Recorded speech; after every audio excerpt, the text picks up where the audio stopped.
네, 저는 2년 전 내일이죠. 12월 9일 그날을 똑똑히 기억합니다. 저는 국회에서 당연히 탄핵소추안이 부결될 거로 생각했습니다. 그런데 제 예상을 완전히 뛰어넘었습니다. 그런데 오늘 제가 연단에 선 이유는 왜 국회가 탄핵소추안을 가결시킨 것이 헌법 위반인가에 대해서 잠깐 말씀드리겠습니다.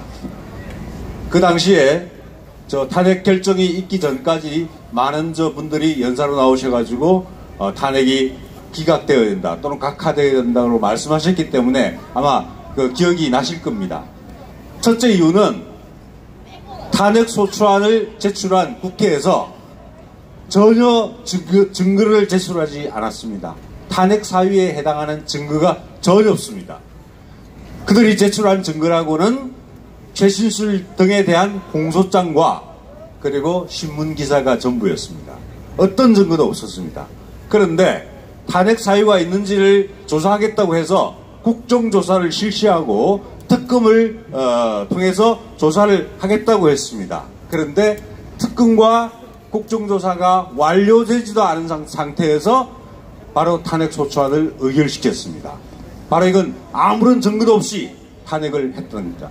이게 바로 헌법상의 적법 절차를 위반한 겁니다.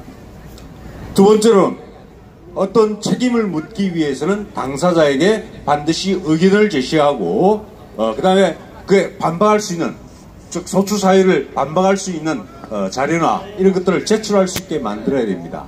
그런데 당시 당사자였던 박근혜 대통령께 어떤 의견도 묻지 않고 어떤 자료나 의견을 제출할 기회도 부여하지 않았습니다.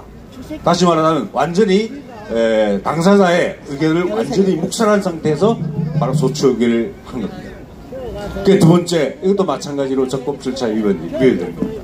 그리고 세 번째는 뭐냐면 그 섞어찌개 그 탄핵 소추라고 그 이야기가 나왔었죠. 바로 그겁니다. 원래 탄핵 사유가 여러 개 있을 때는 각각의 사유가 탄핵 사유에 해당하는지 아닌지에 대해서 각각 표기를 해야 됩니다. 그런데 국회는 여러 가지 탄핵 사유를 다 뭉뚱그려 가지고 마치 하나의 사유인 것처럼 해가지고 탄핵 소추안을 의결한 겁니다. 이건 다르게 말하면 근데 벌금형에 처하는 가벼운 범죄들을 여러 개 묶어가지고 사형 판결을 내는 거나 다름없습니다. 이건 역시 법리에 어긋나는 겁니다. 그리고 마지막으로 또 하나 중요한 게 이게 정말 중요한 겁니다. 원래 탄핵 소추안에는 뇌물죄가 들어있었습니다. 그런데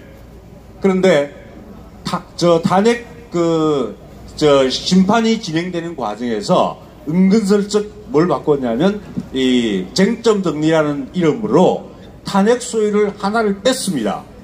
원래 5가지가 있었는데 그 중에 하나를 뺐습니다. 그 뺀 게 뇌물죄입니다.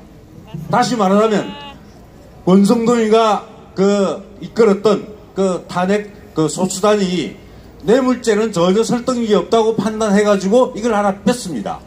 그러면 어떻게 되냐면 이건 바로 탄핵 소추안을 그 동일성을 상실한 상태에서 변경한 겁니다. 이런 경우에는 어떻게 되냐면 다시 국회로 넘겨가지고 국회로 하여금 재의결을 하도록 만들어야 됩니다. 그럼에도 불구하고 그 재의결 절차를 전혀 거치지 않았습니다.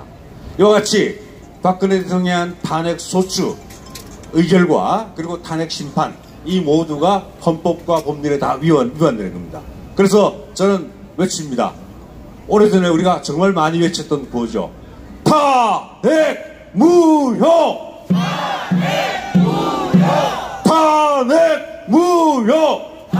탄핵 무효! 탄핵 무효! 탄핵 무효! 감사합니다.